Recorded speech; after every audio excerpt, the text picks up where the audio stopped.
We are about to round off the third week of the year 2024, which hopefully has given most people a chance to settle in after the new year. This seems to be the case when considering the news from search. The year has generally started off quietly, with things only now starting to pick up again. So here's an overview. Google has updated its guidelines for how search snippets are selected. This may affect how meta descriptions are created and content is optimized. A website appears in search results with a title, a URL, breadcrumb, and 1 to 2 sentences about what the page is about. The latter part is also called a snippet and can be defined as a brief description, a teaser, if you will, about what a landing page is about. Traditionally, this snippet used to draw from the meta description. However, this is no longer a habit we see in the same way. Therefore, Google has updated its Search Central documentation to clarify that the content on a page is the main source behind where a snippet comes from. The update also makes it clearer that structured data and meta descriptions are not the main source for a snippet.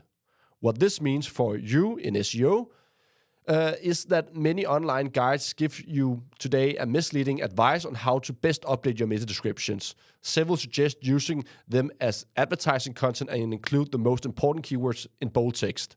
This must now be considered outdated advice. Adding keywords to a meta description is not important, as meta descriptions are not a direct ranking factor in SEO. And too much advertising or keyword optimization in meta descriptions will lead to Google not using the description as a snippet.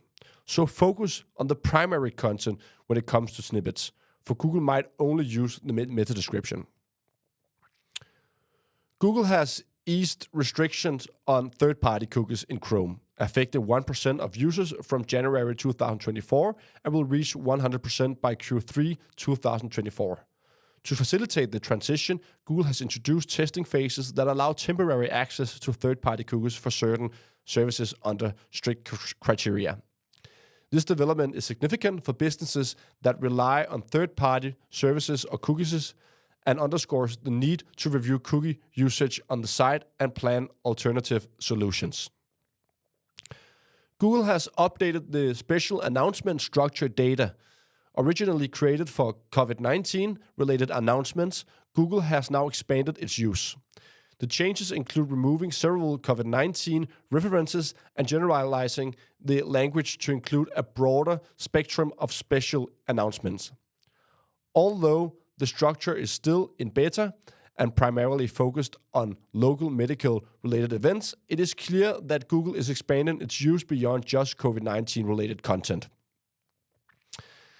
It is a well-known thing in SEO that having a good author profile or an author byline is important, as users can see who is behind the content, which ultimately supports EEAT. However, this has also led to misconceptions that the author profile should be a ranking factor for Google search results. They are not. Despite common misconceptions, Google Search Liaison has stated that author profiles are for the benefit of readers, not to influence search results.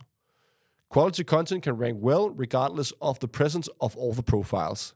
This distinction is particularly relevant for SEO professionals, as it highlights the focus on creating high-quality content rather than relying on bylines for improved search results, something that naturally also makes sense when considering the purpose behind it. An author profile in itself cannot answer a search on Google. It is the content itself that must do so, which is why ranking factors should also be found here. The author profile contributes to transparency and trust between users and businesses. Brave Search, a relatively new search engine with 1% of the market, has introduced a new AI feature called Code LLM. The feature enhances search results for programming-related searches and combines Brave Search's capability with large language models to deliver relevant snippets or code, detailed explanations, and citations for programmers' searches. Despite Brave Search being a minor player in search, it is among many newer search engines that will challenge Google's position in the market. It will therefore be exciting to follow the development in the coming time.